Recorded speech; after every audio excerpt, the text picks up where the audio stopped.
कृत्यं नरं चैव नरोत्तमं देवीं सरस्वतीं व्यासं ततो जयमुदीरये नष्टप्रायेषु भद्रेषु नित्यं भागवत सेवया भगवती उत्तम श्लोके भक्तिर्भक्तिनैष्ठिकी शुश्रूषे सद्धानस्य वासुदेव कथारुचि स्यात्महत्सेवया विप्रा पुण्यश्रवण सेवनात् कृष्णाय वासुदेवाय देवकी नंदनाय च नंदगोपकुमाराय गोविन्दाय नमो नमः। ओम अज्ञानतिमिरान्धस्य ज्ञानाञ्जनशलाकया चक्षुरुन्मीलितं येन तस्मै श्रीगुरुवे नमः।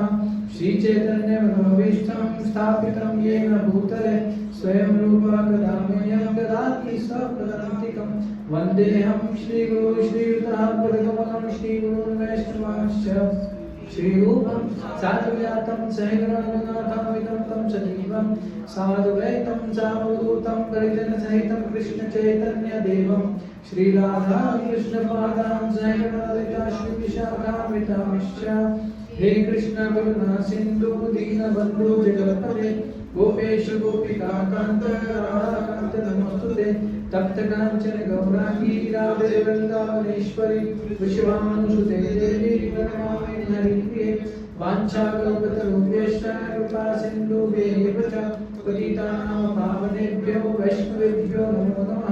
जय श्री कृष्ण चैतन्य प्रभु नित्यानंद श्री अद्वैत गदाधर श्रीवासादि गौर भक्तवृंद।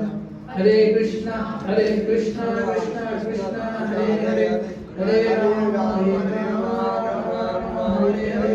नमो विष्णुपादाय कृष्णा प्रेष्ठाय भूतले श्रीमते भक्तिवेदांत स्वामिनिति नामिने नमस्ते सारस्वते देवे गौरवाणी प्रचारिणे निर्विशेष शून्यवादी पाश्चात्य देशधारिणे नमो महावदन्याय कृष्ण प्रेम गुणायते कृष्णाय कृष्ण चैतन्य नामिने गौरविषे नमः।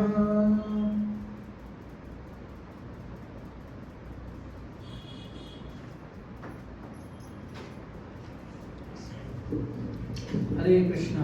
Welcome all of you once again. आप सबका बहुत बहुत स्वागत है आपके भागवत में।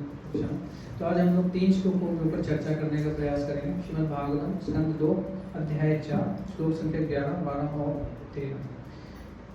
11 का हमने दोहराया है और इसका अनुवाद और तात्पर्य पढ़ा है। एक बार मैं जल्दी से आगे के बचे हुए 2 श्लोकों का भी अनुवाद पढ़ लेता हूँ ताकि हम कंटिन्यूशन चर्चा कर सकें। तो श्लोक संख्या 12 का अनुवाद।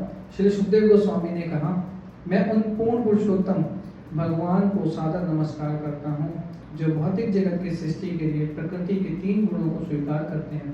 वे प्रत्येक के शरीर के भीतर निवास करने वाले परम पूर्ण हैं और उनकी गतियाँ अचिंत्य हैं। श्लोक संख्या 13।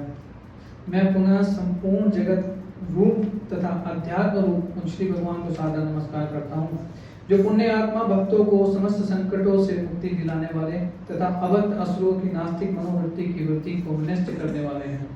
जो अध्यात्मवादी सर्वोपरि आध्यात्मिक पूर्णता में स्थित हैं उन्हें वे उनके विशिष्ट पद प्रदान करने वाले हैं। ओके, श्लोक संख्या 11। तो ये जो हम अभी इसमें जो चल रहा है श्लोक संख्या 11 में या पीछे के श्लोकों में आपने श्रवण किया होगा। पीछे आई थिंक 5 से लेकर 10 तक डिस्कशन हुआ था। जो रेगुलर आते हैं सुनते हैं उनको पता होगा। 5 से 10 तक श्लोक चर्चा हुआ था। तो अभी परीक्षित महाराज ने क्या है कि ये सूत गोस्वामी सुना रहे हैं। बेसिकली किनको सुना रहे हैं कथा? सूत गोस्वामी परीक्षित महाराज सुना रहे हैं। बिल्कुल किसी का समझ नहीं आया। किनको सुना रहे हैं? कौन से ऋषि को? यस। कितने ऋषि बैठे हैं वहाँ पे? मेरा स्टाइल यही है कथा करने का। मैं पीछे का रिमाइंड कराता रहता हूँ, नहीं तो आगे तोड़ और पीछे छोड़, है ना? माता जी वहाँ पे थे 88,000 पता नहीं मेरे को। तो शौनक आदि ऋषि मतलब कि बहुत सारे ऋषिगण बैठे थे वहाँ पे और सुध गोस्वामी तब वहाँ पर उपस्थित थे जब सुखदेव गोस्वामी ने परीक्षित महाराज को कथा सुनाई थी। वही वाली कथा को रिपीट करके शौनक आदि ऋषि को सुना रहे हैं। शौनक ऋषि क्योंकि उनका नेतृत्व कर रहे हैं, लीडर थे वो उन सारे ऋषियों को, इसलिए सबका नाम लेना पॉसिबल नहीं है, तो ये कह के बताया जाता है। तो इस सुत गोस्वामी श्लोक बोलते हुए आगे का बता रहे हैं कि शुकदेव गोस्वामी ने क्या किया जब परीक्षित महाराज ने उनसे ऐसे प्रश्न पूछा। तो जब प्रश्न पूछा उनसे, तो अभी शुकदेव गोस्वामी क्या कर रहे हैं 30 श्लोकों में, आगे श्लोकों में के मंगलाचरण कर रहे हैं। हम मंगलाचरण क्यों करते हैं, क्या महत्व है मंगलाचरण का, हमने भी करी ना भी ओम ज्ञानांजस्य ज्ञानांजन शलाक्य। तो ये श्रीमद् भागवतम की मंगलाचरण है जो शुकदेव गोस्वामी के द्वारा श्लोकों को बोला गया है। मंगलाचरण का मतलब क्या है, जैसा कि मैंने तात्पर्य में भी पढ़ा है, वो प्रभुपाद जी तो बता रहे हैं, उससे पहले अनुवाद में क्या बताया जा रहा है कि जब राजा ने शुकदेव गोस्वामी से इस प्रकार प्रार्थना की कि श्री भगवान की सृजनात्मक शक्ति का वर्णन करें, तो उन्होंने इंद्रियों के स्वामी भगवान श्री कृष्ण का ठीक प्रकार से स्मरण किया। तो हम इसके ऊपर चर्चा करेंगे कि क्यों करना है मंगलाचरण और क्या महत्व है। श्रील प्रभुपाद जी इसके तात्पर्य में बता रहे हैं, है ना, कि जब भगवत भक्तों को व्याख्यान देना होता है ना, यानी कि लेक्चर देना होता है, यानी कि कथा बोलनी होती है भगवान के या भगवान के भक्तों के बारे में कुछ भी उनको बोलना होता है, तो वो ये नहीं सोचते हैं कि हम स्वतंत्र हैं, अब मेरे को सुनने वाले इतने लोग बैठे हैं, हम कुछ भी मत कर।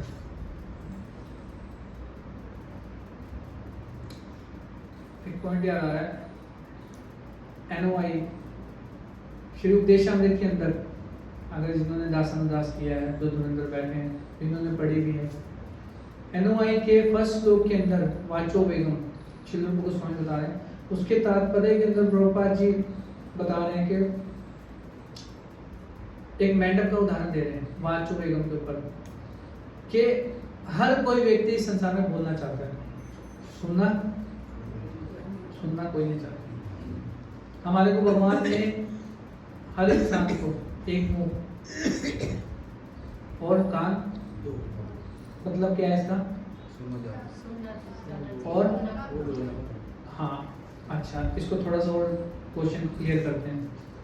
सुनना, आपने क्या बोला, सुनना और बोलना, ठीक है, इस बात से सहमत है, कोई इसमें बदलाव तो नहीं है ना, ठीक है। अभी आप लोग अपनी स्टेटमेंट चेंज करेंगे, देखिए कैसे। भगवान ने हमारे को कान दिए हैं, कानों का स्वभाव कैसा है, वो खुले हैं, कान को बंद नहीं होते, कान हमेशा खुले। और मुंह का स्वभाव कैसा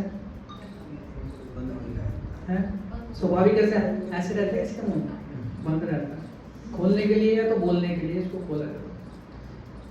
तो प्रकृति के द्वारा जब हमारे को शरीर प्राप्त दिया, प्रदान किया गया, तो इसका स्वभाव, इसका मैसेज क्या है, क्लियर है कि सुनना ज्यादा है और नहीं बोलना है, कम भी नहीं बोलना है, कितना बोलना है, जितना जरूरत है। हम क्या करते हैं, उल्टा। तो उसकी तुलना प्रभुपाद जी वहाँ पे बता रहे हैं उस मेंढक से करते हुए जो टर्टर करता रहता है, बेवजह टर्टर करता है। तो कह रहे हैं कि जो लोग ऐसे बोलते रहते हैं वो टर्टर करते हैं, कैसे, जब मेंढक टर्टर करता है, क्या करता है वो, कि सांप को आमंत्रित कर रहा है, मृत्यु को आमंत्रित कर रहा है कि मैं यहाँ पे हूँ, आओ और मुझे खा लो। तो यानी कि जो बोल रहे हैं बेवजह में, बेवजह का मतलब क्या है, प्रजल्पा जिसको बोलते हैं। प्रजल्पा मतलब यूजलेस टॉक्स मीनिंग, अच्छा वो तो बहुत कुछ आ जाएगा, जो मर्जी बोल दो। Useless talk, prajalpa, simple in one line we can say कि those talks which are not related to Krishna, जो कृष्ण से संबंधित नहीं है, वो प्रजल्पा है। उसके अलावा जो भी हम कर रहे हैं वो प्रजल्पा है, ठीक है। तो मेरे पास याद आया, बीच में पॉइंट मैंने लिखा नहीं था वो। तो यहाँ पे वो उसको ये नहीं सोचता भगवत भक्त जो है कि मैं कुछ भी बोलने के लिए स्वतंत्र हूँ, मैं कुछ भी बोल सकता हूँ, नहीं। वो क्या बोलता है, प्रभुपाद जी लिख रहे हैं यहाँ पे, वो सोचते हैं कि केवल वही बोल सकते हैं जिसकी प्रेरणा इंद्रियों के स्वामी परमेश्वर द्वारा प्रदत्त है। हिंदी इंग्लिश में बहुत अच्छा इसका मतलब लिखा हुआ है,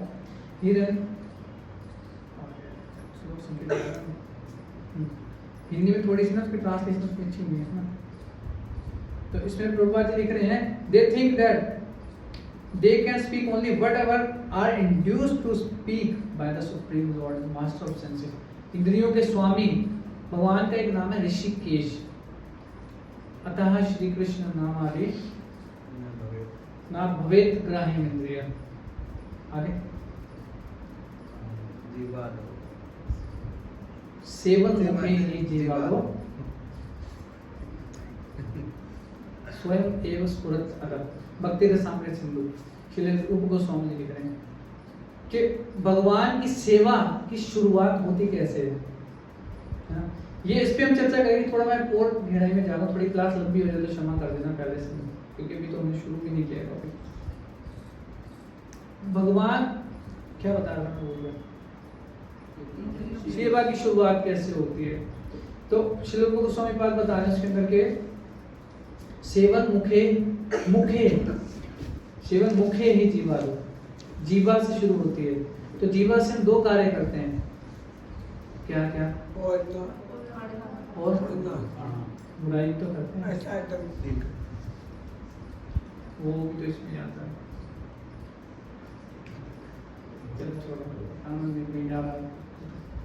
तो सेवा की शुरुआत होती है भगवान की जीवा से। पहला भगवान के नाम का जप करके, कीर्तन करके, भगवान का गुणगान करके, भक्तों का गुणगान करके, और दूसरा भगवान को अर्पित भोग को प्रसाद के रूप में स्वीकार करके, जब हम प्रसाद खाते हैं तो भगवान की सेवा। सेवन मुखे जीवा दो स्वयं स्फुरतरा। तो किनकी सेवा कर रहे हैं? ऋषिकेश। ऋषिक, ऋषिक मतलब होता है इंद्रियां, और ईश मतलब होता है वन हु कंट्रोल, जो उन इंद्रियों को कंट्रोल नियंत्रित करता है। हमारे पास भी इंद्रियां, हमें क्या लगता है मेरी आंख, मेरी नाक, मेरा मुंह, बट वास्तव में वो इंद्रियों के स्वामी कौन है? कौन है? भगवान कृष्ण। तो उनका इन इंद्रियों की पूर्णता वास्तव तभी है जब इस इंद्रियों को इंद्रियों की स्वामी की सेवा में लगा दिया जाए, तब वो पूर्ण। अदरवाइज यूजलेस, श्रम एव ही केवल, वो गधे के समान कार्य करने के। ठीक है, वापस आ जाते हैं आज के पॉइंट पर। आगे क्या बता रहे हैं यहाँ पे, है ना। तो वो क्या सोचता है भक्त कि वो ही बोलेंगे जो भगवान के। अब भगवान के द्वारा क्या बताया गया, वो शास्त्रों में बताया गया। और भगवान के भक्त जो भगवान का प्रतिनिधित्व करते हैं, यानी कि हमारे गुरुजन श्रील प्रभुपाद जी और अन्य गोस्वामीगण, जितने भी हमारे आचार्य आए हैं, वो सब हमारे को आकर के वही बात बताते हैं जो बात भगवान ने शास्त्रों में कही। एज सिंपल एज पॉसिबल, है ना, वही बात बताते हैं। तो एक वक्ता को, चाहे वो भागवत कथा कर रहा है, कुछ भी कर रहा है, अगर वो अपने विचारों को उसमें मिला रहा है ना, ग्रंथ लिख रहा है, अपने विचारों को उसमें डाल रहा है कि मेरे को ऐसा लगता है, मेरे हिसाब से ये होना चाहिए, I believe, I think, I guess, ये शब्द अगर आ रहे हैं, तो यानी कि वो जो शास्त्र की पवित्रता है वो दूषित हो चुकी है, वो पवित्र नहीं है। परम पूज्य गोपाल कृष्ण गोस्वामी महाराज से मैं लेक्चर सुन रहा हूँ। महाराज बता रहे हैं एक जगह पे एक इंसिडेंस बता रहे हैं। महाराज कहते हैं एक बार हम लोग गए थे किसी संस्थान में, उन्होंने बुलाया था अपने यहाँ पे, तो वो भक्त उनके जो शिष्यगण थे, उस गुरु महाराज, उनके गुरु के, वो हमारे को दौरा करवा रहे थे, मतलब घुमा रहे थे उस बिल्डिंग के अंदर, अपना मंदिर दिखा रहे थे। तो एक लाइब्रेरी में ले गए, वहाँ पे दिखाया उन्होंने कि ये देखो, ये हमारे गुरु जी की रामायण है, ये हमारे गुरु जी ने गीता लिखी है। तो महाराज कहते हैं हमने प्रश्न पूछा उनसे, कहते हैं रामायण तो वाल्मीकि जी ने लिखी थी, है ना, और गीता भगवान कृष्ण ने लिखी थी,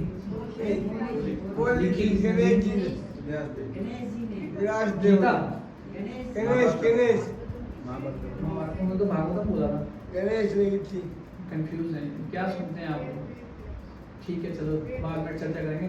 तो महाराज कहते हैं उनसे कि भाई वाल्मीकि जी ने रामायण लिखी थी, आप कह रहे हमारे गुरु महाराज ने लिखी है, और गीता जो है उन्होंने लिखी। वो कहते नहीं नहीं महाराज, ऐसा नहीं, हम इसके अंदर हमारे गुरु जी के विचार हैं। तो महाराज कहते हैं अगर आपके गुरु जी के विचार हैं तो अपने गुरु जी के नाम से छापो भाई, भगवत गीता रामायण लिख करके आप लोगों को भ्रमित क्यों कर रहे हो? कहने का मतलब समझ नहीं है। जो जितने भी पेशेवर प्रोफेशनल कथाकार करने वाले होते हैं, अगर वो अपने विचारों को डाल रहे हैं ना बीच में, तो वो दूषित कर दे रहे हैं। कहने का तात्पर्य ये है, यहाँ पर यही बता रहे हैं। श्रीमद् भगवद गीता के 16वें अध्याय के 23 नंबर श्लोक में क्या बता रहे होगा? यह विधि सचत वर्तते काम कार्य न स सिद्धि अपनोति न प्रमाद। कौन सी विधि?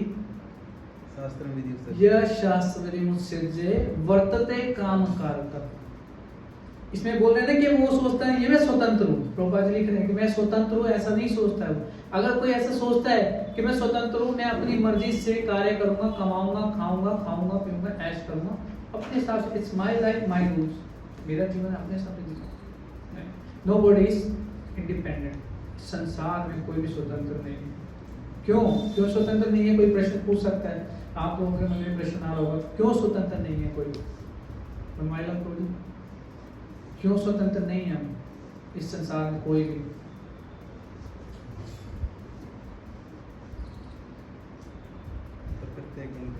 हाँ जी, जब एक सांस ले रहे हैं तो वो भी प्रकृति से मिलता है, कुछ खा रहे हैं इन वन लाइन हमारा कुछ है ही नहीं तो। क्योंकि हम जेल में हैं, हम सब कैदी हैं, और कैदी की कोई स्वतंत्रता नहीं होती। ठीक है, उसमें भगवान बता रहे हैं श्लोक में कि यदि कोई अपने मन माने ढंग से अपनी इच्छा के अनुसार कार्य करता है कि भाई मेरी मर्जी, क्यों मानो, I don't believe in God, अब जेल में आकर के और ये सब चीजें करते, तो भगवान कह रहे ना सा सिद्धि अवापन होती, आपको सिद्धि नहीं मिलेगी, परफेक्शन। सिद्धि मतलब कि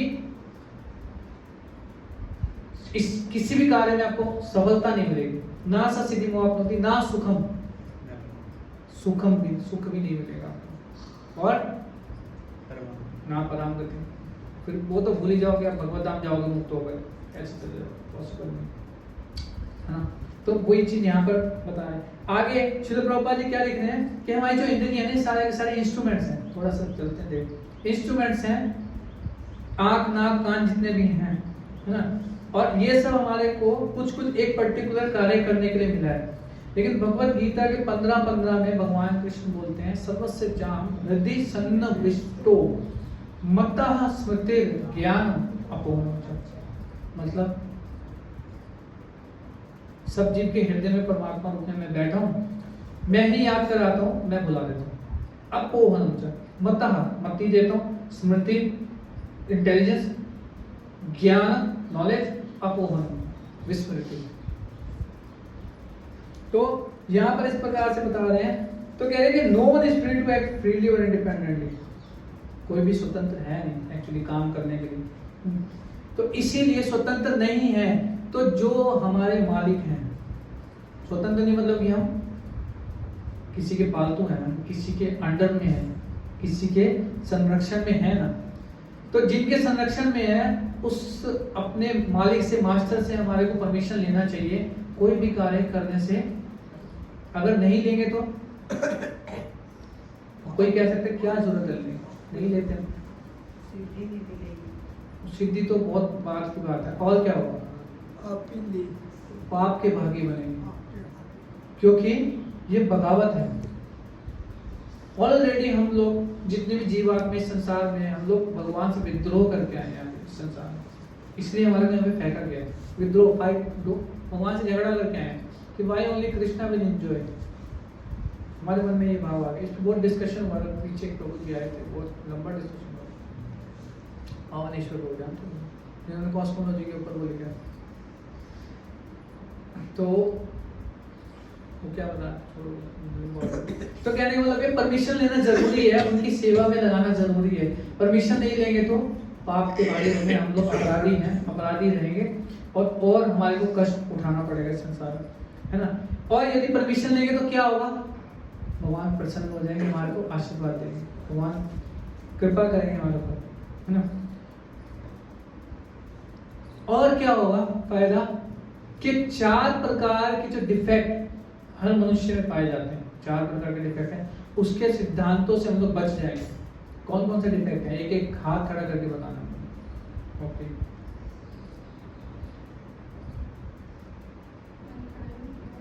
तो मैं उसी से पूछता हूँ, तो खड़ा नहीं करता, उनको तो आता है बैठना। इसलिए हाथ खड़ा कर देना चाहिए। तो चेहरा बता देता है फिर हमारे को कि हमें नहीं आता, हाथ खड़ा कर दो। कौन कौन से हैं श्याम सुंदर प्रभु, एक बताओ। Commit mistakes. यस माता जी, जन्म मृत्यु जरा व्याधि जरी वेरी गुड, ताली बजाओ इनके लिए। ताली में दूसरी को गलत हो वो बताओ मुझे। यस प्रभु। गलत है शायद, काम करो जो और Illusions. Imperfect senses. Cheating propensity. ठीक है, क्लियर है सबको? ये जब नए नए आते हैं ना 7 डे सेशन 4 डे उसमें पढ़ाते हैं। तो क्योंकि 4 डिफेक्ट कौन से हैं मनुष्य में हमें पता होने चाहिए। डिफेक्ट है क्या, हमें पता नहीं डिफेक्ट क्या है, तो हम उसको ठीक कैसे करें? ठीक तो नहीं कर सकते क्योंकि हमारी इंद्रियां अपूर्ण है, इम्परफेक्ट सेंसेस। इंद्रियां अपूर्ण हैं, तो उन इंद्रियों के माध्यम से हम जो भी कार्य करते हैं वो सब गलत ही होगा, इम्परफेक्ट होगा। इसको क्या हो गया? इम्परफेक्ट सेंसेस के कारण जो भी हम कार्य करेंगे वो भी गलत होगा। गलत होगा तो मतलब कि क्या होगा, फिर हम भ्रमित हो जाएंगे, इल्यूजन में रहेंगे, भ्रम में रहेंगे, है ना। अब इसमें डिटेल में नहीं जाऊंगा कैसे पूर्ण है, कैसे सिद्ध करेंगे इसको, ये आप सबको बाद में बता दूंगा क्योंकि समय कम है आपको।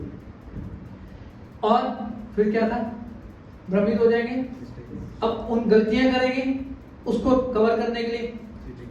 गलती करने को, गलती होगी, गलती को छुपाने के लिए फिर धोखाधड़ी करेंगे, तो चीटिंग क्या बोलते हैं हिंदी में चीटिंग को? धोखा देने की प्रवृत्ति। तो ये 4 डिफेक्ट हर एक मनुष्य में पाए जाते हैं, ठीक है। अब मजे की बात देखिए, बड़े बड़े साइंटिस्ट, प्रभुपाद जी इससे क्यों रिफ्यूट करते हैं इन चीजों को। बड़े बड़े साइंटिस्ट जितनी बड़ी बड़ी मशीनें बना ले, आविष्कार कर ले, जो मर्जी बना ले, वो बनाई किनके द्वारा गई हैं? मनुष्य के द्वारा, मैन मेड है। मनुष्य के द्वारा बनाने के कारण, क्योंकि मनुष्य में वो 4 कमियां पाई जाती हैं, तो जो उस मनुष्य के द्वारा बनाई गई मशीनें हैं, आविष्कार किए गए, वो कंप्लीट कैसे हो सकता है? तो प्रभुपाद जी यहाँ पे इसको रिफ्यूट करते हैं, है ना। तो इसलिए जो ये लोग दावा करते हैं कि चंद्रमा पे गए हैं, हम लोग कभी गए नहीं चंद्रमा के पास, ठीक है। तो इसलिए कैसे ये जो मंगलाचरण कर रहे हैं, कैसे करना चाहिए, इसका उत्तर सिंपल में है। भागवतम के अंदर हमारे को उसका उत्तर मिलता है कि महाजन ये गता सपंथा। महाजन मतलब कि जो पूर्ववर्ती हमारे आचार्य हैं, उन्होंने हमारे को तरीका सिखाया है, बताया है। भगवान के द्वारा जो तरीका बताया उसको सरल करके हमारे को दिया है, शास्त्रों के माध्यम से, अपने ग्रंथों के माध्यम से। तो हमें सिंपली क्या करना है, उनके फुटस्टेप्स को फॉलो करना है, जो उन्होंने हमारे को बताया दिया। सिंपली उनके जो बताया उसको फॉलो करना है, एंड हम परफेक्ट हो जाएंगे। हमें अलग से अपना दिमाग लगाने की या नहीं, अपने भावावेश में आकर के भगवान की सेवा करने की जरूरत नहीं है। अभी मैं एक मतलब गिट्टी की ट्रेनिंग ले रहा था वहाँ पे, तो उसमें भी वो बताते हैं कि कोई भी डे आता है तो हम, हमारी इच्छा होती है, हमारा भाव होता है कि भगवान को हम ऐसे ही शिवरात्रि में शिव जी बना देते हैं। तो कृष्ण के हाथ में कभी देखा है हमने कभी त्रिशूल? कृष्ण तो नहीं पकड़ते, जटाएं नहीं है कृष्ण, सुंदर केश तो क्योंकि महाजनों ने हमारे को वही बताया है। Mahajan, one of the mahajan is Narad Muni. Narad मुनि ने एक शास्त्र दिया है, नारद पंचरात्र है, जिसमें उन्होंने भगवान की अर्चन विधि का पालन कैसे करना है उसको विस्तार से बताया। भगवद गीता 4.2 चौथा अध्याय 2 नंबर श्लोक, भगवान कृष्ण उसमें बोले क्या बोले, किसी को पता है कौन सा श्लोक है? चौथा अध्याय 2 नंबर श्लोक, बहुत फेमस है, सुना होगा आपने बहुत बार। तो प्रोपाल लेक्चर सुनते हैं, उनको तो पता ही होगा, किसी को नहीं पता। एवं परंपरा प्राप्ति एवं राजर्षियों को, भगवान कह रहे ये ज्ञान परंपरा के द्वारा हर बार ट्रांसफर हुआ है। भगवद गीता का फर्स्ट चैप्टर खोलेंगे, उसके सामने हमारी पूरी गुरु परंपरा दे रखी है। भगवान कृष्ण ने ब्रह्मा जी को, ब्रह्मा जी नारद मुनि, वेद व्यास, ऐसे करते करते पूरी परंपरा में। तो परंपरा के द्वारा ज्ञान आ रहा है, मतलब कि भगवान कृष्ण के द्वारा वो ज्ञान बोला गया है ना। बीच में परंपरा टूट गई थी, इसलिए भगवान कह रहे दोबारा तुमसे शुरू करो। सिंपल सकाले महता योगो नष्ट परंपरा। अब मोस्ट इंपोर्टेंट बात है, आगे इस श्लोक को भी मैं कवर करता हूँ थोड़ा सा इसमें, कि भगवान कृष्ण का एक नाम है उत्तम श्लोक। आपने सुना होगा, हम वो बोलते हैं ना, भगवती उत्तम श्लोके भक्ति भक्ति नैष्ठिकी। बहुत बारी आता है भागवतम में। उत्तम श्लोक का मतलब क्या है? कुंती महारानी भी अपने एक श्लोक में बोलती है ना, उत्तम श्लोक है।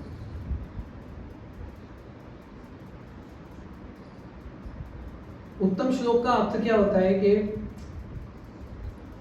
भगवान का गुणगान करना किसी भी जीव के लिए संभव ही नहीं है, क्योंकि भगवान के अनंत गुण हैं। पहले तो अनंत अवतार है भगवान के। कितने अवतार हैं? कैसे, क्या उपमा देते हैं? जितनी समुद्र में लहरें उठती रहती हैं उतने भगवान के इनकारनेशन आते रहते हैं, है ना। उसके अंदर इंक्लूडेड है अंश कला, एते च अंश कला पुंसा कृष्णस्तु भगवान। फर्स्ट कैंटो में आता है उसमें भी। फिर अंश में भी दो प्रकार के होते हैं, क्योंकि अंश भगवान उधर अवतारों के लिए भी बोल रहे हैं, और अंश भगवान एक जगह पे और बोल रहे हैं, वो किसी और पर्पस के लिए बोल रहे हैं। That is 15:7 Bhagavad Gita. क्या श्लोक है? 15:7। हम रोज सुबह आप लोग दोहरा भी रहे हो 15वां है भगवद गीता का। पढ़ते नहीं पढ़ते पुरुषोत्तम? उसके अंदर 7वां नंबर श्लोक क्या है? कौन बताएं?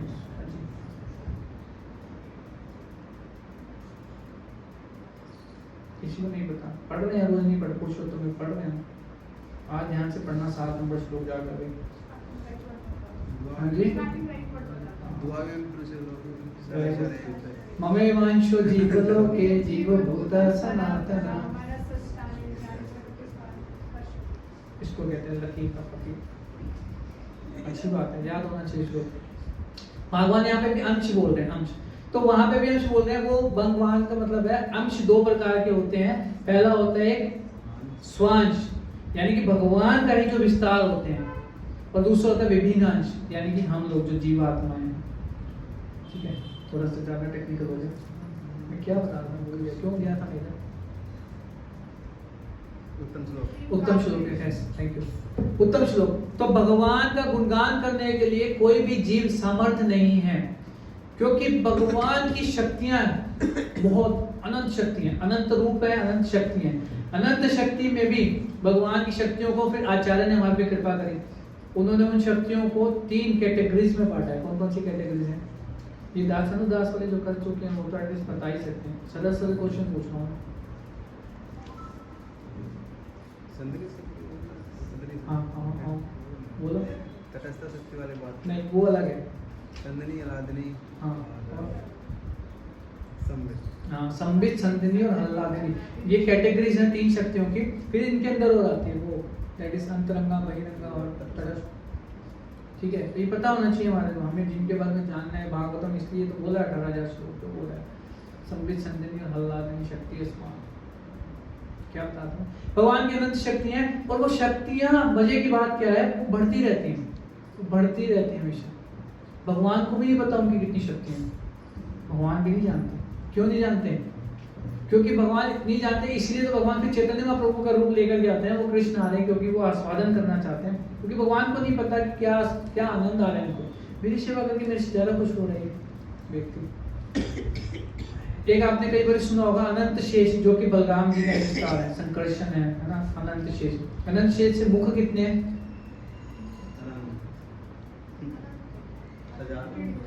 अनंत नाम लग गया तो अनंत मुख है, सही लगा लो। चलो अनंत मान लेते हैं, काउंटलेस नहीं। उन अनंत मुखों से शेषनाग जी अनंत काल से भगवान का गुणगान कर रहे हैं, लेकिन पूरा नहीं हो रहा है, अभी भी चल रहा है, पूरा नहीं हो रहा है।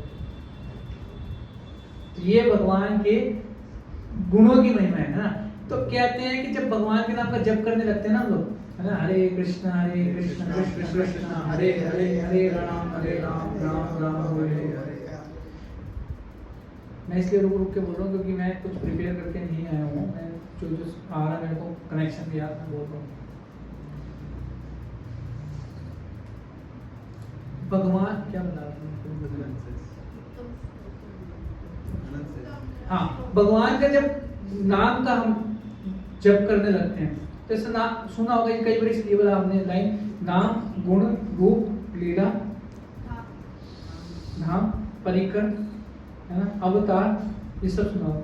तो ये बहुत ग्रेजुअल है। जब भगवान के नाम का जप करते हैं, सेवा करते हैं, धीरे धीरे हमारा शुद्धिकरण होता है। शुद्ध होते होते होते तब नाम, हरि नाम जो है वो हरि नाम हमारे हृदय में प्रकट होते हैं, रिवील करते हैं, भगवान का नाम प्रकट होता है।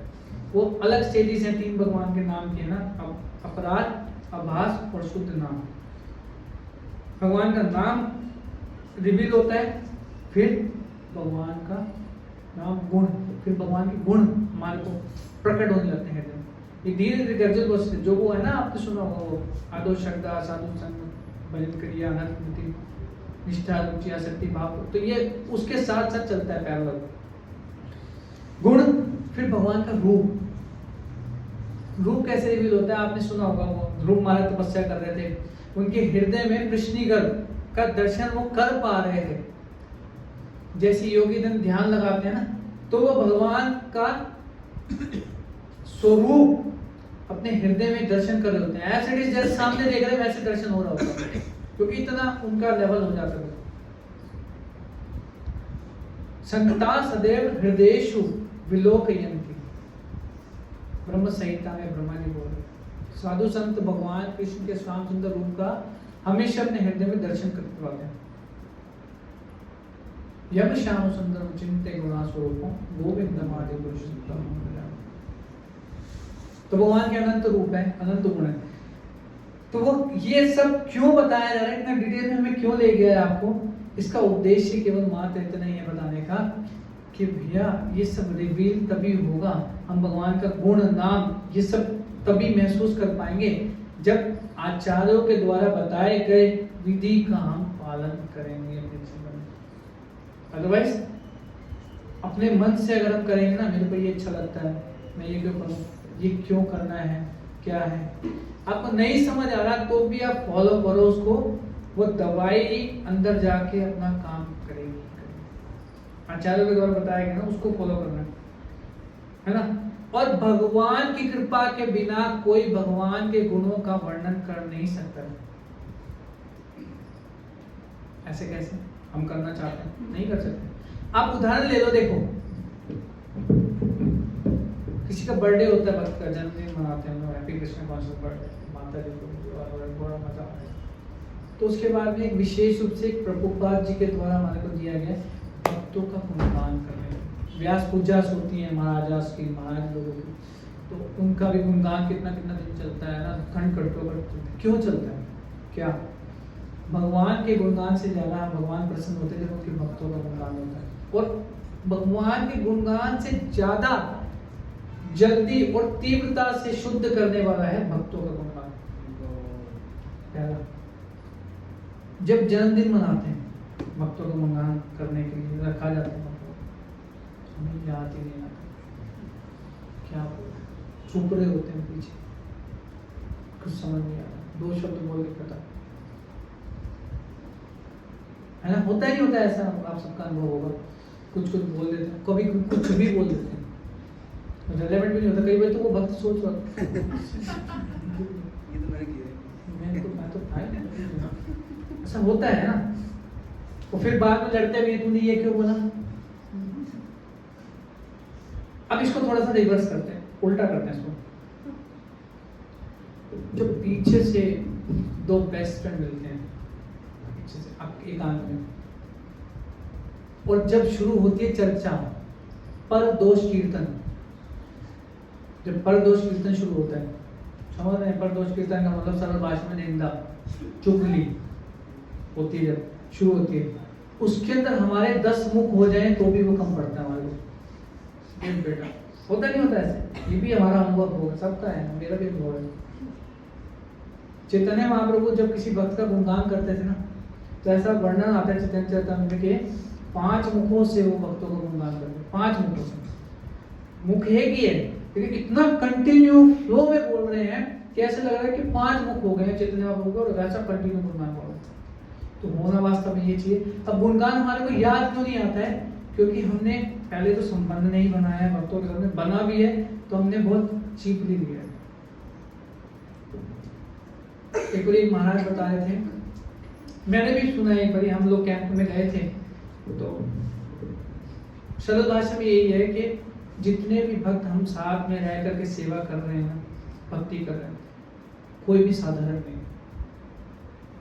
एक बारी हिज होलीनेस राधा नाथ स्वामी महाराज के पास में एक भक्त जाते हैं, ब्रह्मचारी थे, ग्रस्त थे, पता नहीं, भक्त जाते हैं और एक भक्त की कंप्लेन लेकर के जाते हैं। और वो भक्त जानते हैं आप सभी मिस्टर राधे श्याम को, उनका शिकायत ले जाती है, ऐसे ऐसे वो बोला, ऐसा कर दिया, ऐसे बिल्कुल ठीक नहीं है, ऐसा। महाराज ने उनसे पता क्या बोला, भक्त सुना पहले उनको। महाराज ने उनसे बोला कि अगर मैं तुम्हारे को बता दूं, या तो अगर तुम्हें पता चल जाए कि वो राधे श्याम प्रभु का गोलोक वृंदावन के अंदर क्या स्वरूप है, तो तुम कंप्लेंट करना बंद कर दो, तुम कंप्लेंट नहीं करो। ये बात तो निश्चित है। अब हमारे मन में प्रश्न आ रहा हो, तो राधे श्याम प्रभु उनका तो होगा भैया, हम कहाँ, हमारे को तो नरक में पता नहीं भेजा जाएगा, नहीं अलग जगह। हमारे मन में प्रश्न आया क्योंकि हम इतने उच्च कोटि के पापी हैं, लेकिन मानते नहीं हैं, मानते नहीं है, अलग बात है। तो पता नहीं क्या होगा, आउट ऑफ ह्यूमिलिटी हम बोल सकते हैं ऐसा कि भाई पता नहीं। तो ये एक बात निश्चित है कि जीवन स्वरूप है नित्य कृष्ण दास। इसका मतलब क्या है, हर एक जीव का आध्यात्मिक जगत में एक पर्टिकुलर विशेष स्वरूप है, लेकिन बस टाइम का गैप का डिफरेंस है, समय का क्या है बोलेंगे, समय मतलब समझो, समय की दूरी है। हर एक व्यक्ति भक्ति में लगेगा, प्रोसेस पूरा करेगा, जा करके वैकुंठ में या गोलोक वृंदावन में जा करके भगवान की सेवा को करेगा निश्चित रूप से, है ना। जो भजन कर रहा है ना, वो एक आज चला जाएगा, एक मान लो कल जाएगा, एक अगले जन्म में जाएगा, लेकिन जो माला उठा लिया उसका निश्चित है भगवत धाम जाना, उसको कोई रोक नहीं सकता। पहली चीज निश्चित है जाएगा ना। तभी तो जैसे ही कोई माला उठाने की सोचता है, कोई ये सोचा है कि मैं भी ना अब से माला शुरू करूंगा, ये करूंगा, मैंने सोचा है, बिकॉज अभी उठाया नहीं है माला, सोचा है। तो ऐसा बताते हैं यमराज और ब्रह्मा जी माला बनानी शुरू कर देते हैं उसके नाम की, और वो आरती की थाली सजानी शुरू कर देते हैं। क्यों ऐसा है? क्योंकि वो कहते हैं अब इसने सोचा ही कभी ना कभी करेगा, माला उठाएगा व्यक्ति, ये जो जीव है पर्टिकुलर माला उठाएगा, भगवान की सेवा करेगा, माला शुरू करेगा, शुद्ध हो जाएगा, भगवत धाम जाएगा, हमारे लोक से होकर के जाएगा, जा तो इसका स्वागत करेंगे, माला पहना के आरती उतारेंगे, क्योंकि मुक्त होकर के जा रहे हैं यहाँ से। तो ये बात की गारंटी है। तो वापिस आ जाते हैं, वो होगा कैसे, जब हम भगवान के भक्तों के द्वारा बताए गए रास्ते के ऊपर ईमानदारी से चलेंगे, भगवान का गुणगान करने का प्रयास करेंगे। अच्छा, कोई केस स्टडी, ऐसी कोई केस स्टडी है, ऐसा कैसे हो गया कि भगवान का नाम का हम गुणगान करने की कोशिश कर रहे हैं लेकिन कर नहीं पा रहे है? केस स्टडी हमने सुनी भी है बहुत बारी, बहुत सारी है। ध्रुव महाराज के सामने कृष्ण गर्भ विष्णु आ करके दर्शन दे रहे, खड़े हो गए आगे सामने। 5 साल के बालक बोल नहीं पा रहे।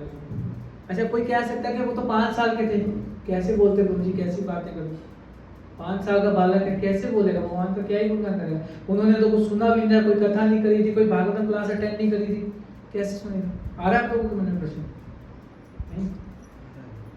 नहीं आ रहा, ब्लैंक डल माइंडेड, कुछ नहीं आ रहा, सोचा कभी ऐसे नहीं आ रहा। समझ आया आपको प्रश्न? समझ आया आप लोगों को कि 5 साल का बालक कैसे भगवान की वो करेगा, गुणगान करेगा?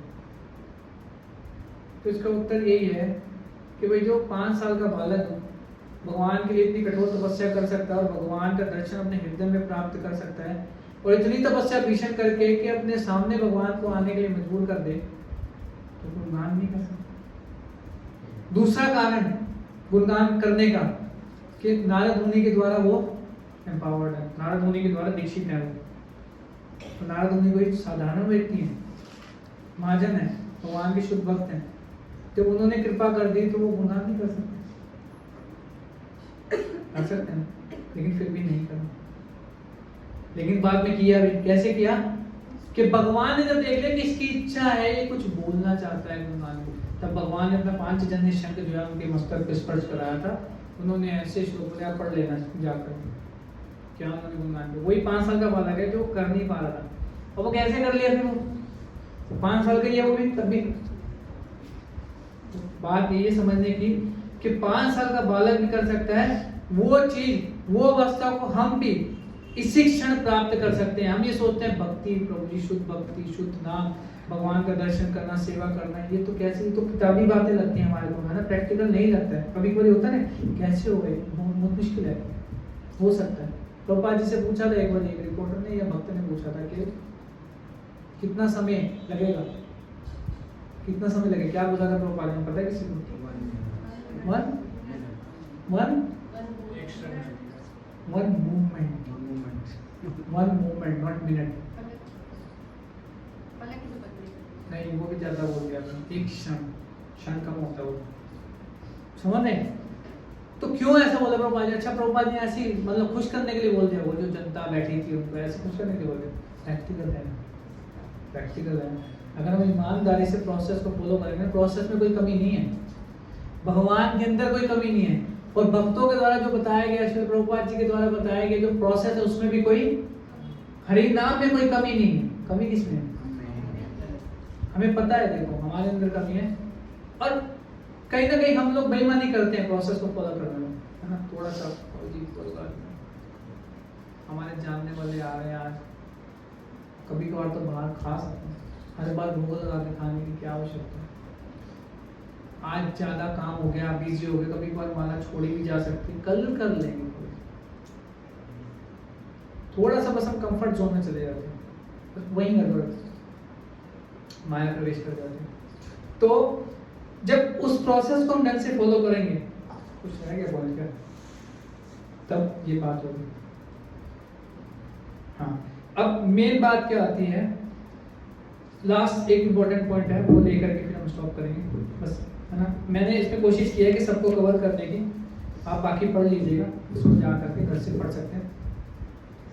लास्ट पॉइंट ये है कि हमारे अंदर सामर्थ्य नहीं है किस चीज का, भगवान का गुणगान करने का, भगवान अल्टीमेटली एक शब्द में बोले तो भगवान की सेवा करने का हमारे अंदर, फिर भी हम करते हैं, भगवान की वर्शिप करते हैं, भगवान को भोग लगाते हैं, नाना प्रकार की सेवाएं करते हैं, डायरेक्टली और इनडायरेक्टली भगवान की सेवा करने का प्रयास करते हैं। अब आप लोगों को सुन करके ना, जो मैं बात बताने में थोड़ा सा शौक लगेगा आपको, थोड़ा सा, क्योंकि हम एक ब्रह्म में जी रहे हैं, ब्रह्म इल्यूजन, वो ब्रह्म नहीं, परम ब्रह्म वो वाला नहीं, ये ब्रह्म इल्यूजन है, भ्रमित है हम। क्या भ्रमित है कि हमें क्या लग रहा है कि सेवा हम कर रहे हैं ना, तो खुश होते हैं, बोलते हैं अरे मेरे को तो भगवान की डायरेक्ट सेवा मिलती, डायरेक्ट तुझे नहीं पता, भागो वालों को मिलती है, बहुत किस्मत वाला व्यक्ति होता है उसको मिलती है। हमें लगता है ना, हमें कल कि हम तो हवा में उड़ते हैं कि भाई भगवान की डायरेक्ट सेवा छोटी बात नहीं, तुझे तो कई साल लग नहीं आता, कौन सी, हमारे मन में ऐसा भाव आ सकता है, आप लोगों में नहीं आएगा, आप सब उठ चुके हैं इसके ऊपर, ब्रह्मभूत प्रसन्न आत्मा, है ना। बाकियों के लिए जो ब्रह्मभूत परेशान आत्मा है, उनके लिए बोला जा रहा है। तो हमें लगता है कि हम कर रहे हैं।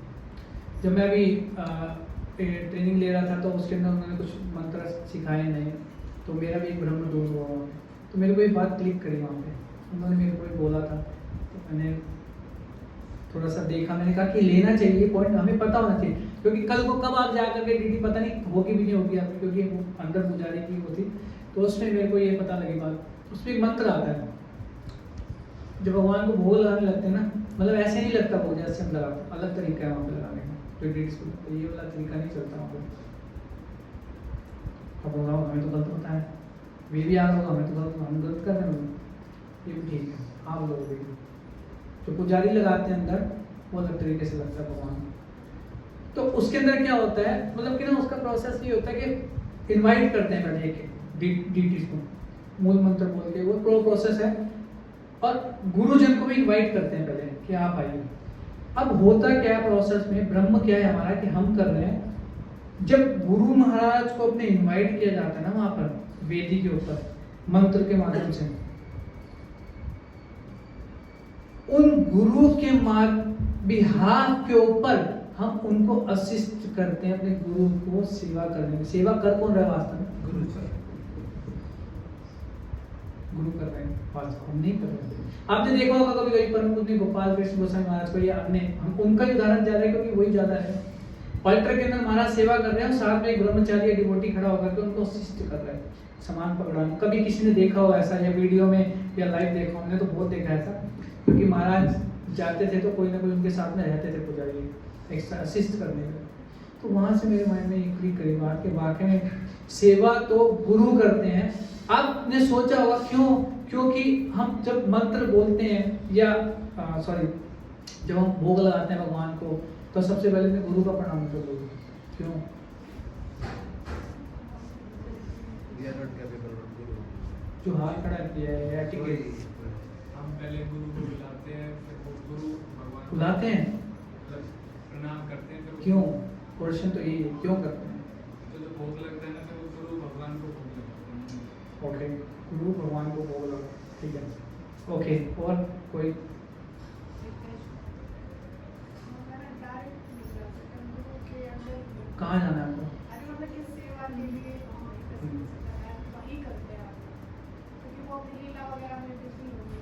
ठीक है, लीला वगैरह में बीच। ओके, और कोई? गुरु से प्रार्थना करते हैं तो आप आगे। आप आके एक मंत्र है, बताता हूँ आपको, सुनाता हूँ। श्री गुरु परमानंद प्रेमानंद फलप्रद ध्वजानंद प्रदानंद सेवया माम नियोज्य। ये लाइन इंपॉर्टेंट है, सेवया माम नियोज्य। जब उनको हम रिक्वेस्ट कर रहे हैं पूरा ये मंत्र बोल के कि आप सेवा में नियुक्त कीजिए, वास्तव में कर वही रहे हैं, करते सेवा गुरु ही हैं। हम उनको असिस्ट कर रहे हैं सेटअप बनाने के लिए सिर्फ, लेकिन हम इस ब्रह्म में ना रहें। आज के बाद सेवा कर रहे हैं कि हम नहीं करते। सबसे पहले गुरु के लेमिनेशन लगा के दिखाई दी जाती है, गुरु को इनवाइट किया जाता है। ये कोई लेमिनेशन नहीं, उठाया उठा करके टांग दिया वहाँ पे, काम खत्म हो गया, चलो ये भोग लगे, उठा के वहाँ पे ड्रॉ कर दी, यूं ही पड़ी हुई है, टेढ़ी मेढ़ी हुई हुई। बात वही है, मानो तो साक्षात गुरु और साधारण व्यक्ति नहीं, हमें पटकी होती है। और बुलाने के लिए भी उनको रिस्पेक्ट थोड़ी है। होता है ना, किसी की जरूरत है तो उसको उठा करके लिया, यहाँ पे बिठा के यहाँ पे बिठा दिया, काम खत्म हो गया, उठा के वापस। अब किसी व्यक्ति के साथ ऐसे करे, सोचो तो, अगर किसी व्यक्ति के साथ में ऐसा करे तो हम उनको माध्यम से वो हमें एंगेज कर रहे हैं सेवा में, हम उनके साथ में ऐसा कर रहे हैं व्यवहार। आप सोच के देखिए, हमें फायदा मिलेगा सेवा करने का या अपराध लगेगा, पता नहीं। हम ऐसा करते हैं। जब डीडी एडवांस ट्रेनिंग हुई थी तो प्रभु जी ने एक बात बोली थी, वो सारे पॉइंट एक में केस में कवर हो रहे हैं। क्या था वो पॉइंट? जितने भी सारे पॉइंट्स थे, हमें अलर्ट रहना है, पंक्चुअल रहना है, ये रहना है, वो रहना है, उसके अंदर एक पॉइंट था जिसके अंदर वो सारे अपने आप कवर हो जाएंगे। आप तीनों थे उसके अंदर, सोच के बताइए क्या था वो एक पॉइंट?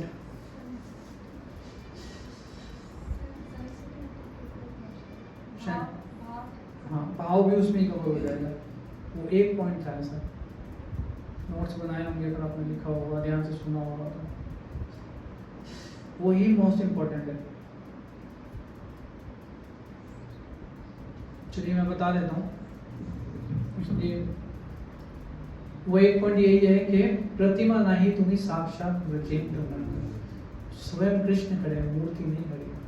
ऐसे ही जितने भी है ना, और एक बहुत अच्छा बता रहे थे एक भक्त क्लास के अंदर, भागवत क्लास में, कहते जो ऑल्टर नहीं है, ये ऑल्टर नहीं है, सिर्फ ये गोलोक वृंदावन है, भगवान की लीला चल रही है वहाँ। हमें क्या लगता है मूर्ति खड़ी है, हमारे पास आंख नहीं है वो देखने वाली, लेकिन वो गोलोक वृंदावन है। तो वो पांच जी गोलोक वृंदावन से आए इस वृंदावन के अंदर, है ना, हम लोगों को वृंदावन देने के लिए। और ये वृंदावन छोड़ा उन्होंने विदेशी लोगों को, पाश्चात्य यमुनों को वृंदावन देने के लिए। और जब उनको वृंदावन दे दिया, न्यू वृंदावन की स्थापना करवा दी, सब कर दिया, फिर वापस अपने इस वृंदावन में आ गए और इस वृंदावन को छोड़ा उन्होंने, वो अपने गोलोक वृंदावन वापस आने के। गोलोक वृंदावन है। तो ये बात आप फील कर सकते हो जब कभी आप गुरु पूजा अटेंड करोगे दोबारा से, तो ये बात फील करना कि श्रील प्रभुपाद जी, वो आप स्मरण करो वो लीला को। प्रभुपाद जी आध्यात्मिक जगत से आए हैं, तो जब प्रभुपाद जी आते हैं ऑल्टर में से, तो गोलोक वृंदावन से निकल के बाहर आ रहे हैं हम जीवों को उद्धार करने के लिए, है ना। जैसे जगन्नाथ जी का दर्शन करने के लिए हर किसी को अलाउड नहीं है मंदिर में एंट्री, लेकिन जगन्नाथ जी कृपा पूर्वक जो दर्शन करने अंदर नहीं आ सकता, उनको बाहर आके हैं दर्शन देने के लिए। रथ यात्रा जब अभी आ रही, रथ यात्रा शुरू होने वाली,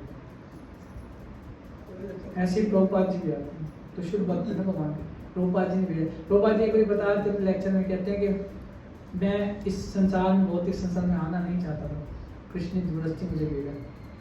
खुद बोल रहे प्रभुपाद जी लेक्चर में।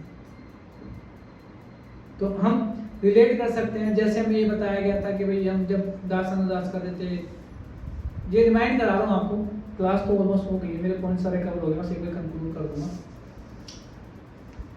कि जब हम गुरु अष्टकम गाते हैं या गुरु पूजा गाते हैं, कुछ भी गाते हैं, तो उस पर मीनिंग याद करने के लिए क्यों बोला जा रहा था हमारा? किसी को पता है? आप कर रहे हो दास अनुदास, जो लोग कर चुके दास अनुदास, मीनिंग क्यों याद करवा रहे थे? क्या करना है? क्योंकि रट्टा मार लिया हमने, हम बोल देंगे साथ साथ गा लेंगे बीच में आते हैं, मीनिंग क्यों याद कराना है?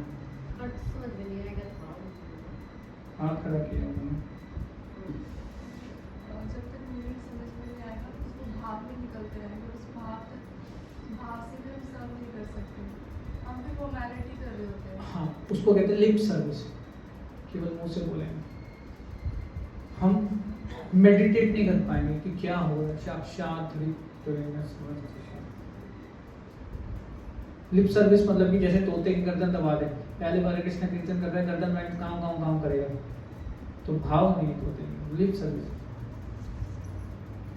तो कहने का तात्पर्य यही है, अल्टीमेटली हम कंक्लूड करते हैं, इसका तात्पर्य कि ये मंगलाचरण इसलिए मोस्ट इंपोर्टेंट है क्योंकि भगवान से, भगवान की शुद्ध भक्तों से हम इसका भगवान का ही गुणगान करने के लिए उनसे अनुमति लेते हैं, क्योंकि हम सक्षम नहीं हैं और भगवान एम्पावर्ड करते हैं खुद, है ना।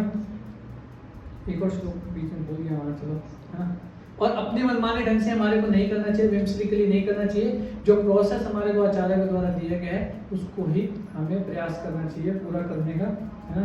क्यों नहीं करना चाहिए अपने माध्यम से? क्योंकि हमारी इंद्रियां अपूर्ण है ना, और उन इंद्रियों को पूर्णता अगर दिलानी है तो हमें ऋषिकेश की सेवा में उन इंद्रियों को लगाना पड़ेगा, ताकि भगवान की भी प्रसन्न हो सके और हम भी अपने आप को शुद्ध बना सके उन इंद्रियों को, है ना।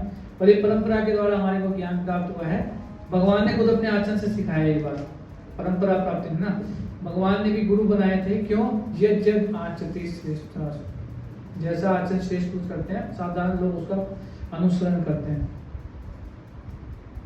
और हम डायरेक्ट सेवा नहीं करते। मोस्ट इंपोर्टेंट है, ये बात याद रखने की है कि हम लोग डायरेक्ट सेवा नहीं करते, गुरु सेवा करते हैं, हम उनको असिस्ट करते हैं हर एक सेवा में।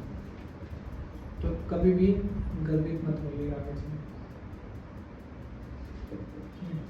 ये बहुत अच्छा श्लोक है, सेवया माम नियोज्य। हर एक सेवा करने से पहले हमें बोलना चाहिए, वैसे तो बहुत अच्छा श्लोक है, मेरे को बहुत अच्छा लगता है पर्सनली, है ना। इसलिए डीडी की सेवा करने जब भी जाते हैं तो वहाँ भी 2-3 श्लोक तो बोलते हैं, एक श्लोक और बोलते हैं ना, हम इतना ना चाहते, कहते भाई तुम आए हो, तुम ये मत सोचो मैं प्रेसिडेंट हूँ, मैं ब्रह्मचारी हूँ, गृहस्थ हूँ, मैं ये हूँ, मैं लीडर हूँ, फलाना हूँ, ढमकाना हूँ। आप कुछ नहीं, दास गोपी भर्तु पद कमलो, दास दास आप दास, डोंट फॉरगेट। अगर आप इस भूतों को लेकर के आ रहे हो ना, इसलिए इसको भूत शुद्धि मंत्र बोलते हैं। इन भूतों को चिपड़े हुए हैं आपको, आप उनके साथ में सेवा कर रहे हो तो यूजलेस, इसको इसलिए भूत शुद्धि मंत्र बोलते हैं, है ना। एक और मंत्र बोलते हैं, ओम, ये बताऊंगा, छोड़ो उसके बाद में लंबी रहेगा। ओके, आप लोगों के किसी को प्रश्न होंगे तो आप क्वेश्चन पूछ सकते हैं, अदरवाइज हम यहीं पे स्टॉप करेंगे। आप सबका बहुत बहुत धन्यवाद। श्री राधा रानी का मंदिर की जय, श्री कृष्ण भगवान की जय, जगन्नाथ बलदेव सुभद्रा माता की जय, जगत गुरु श्री प्रभुपाद की जय। किसी का क्वेश्चन है?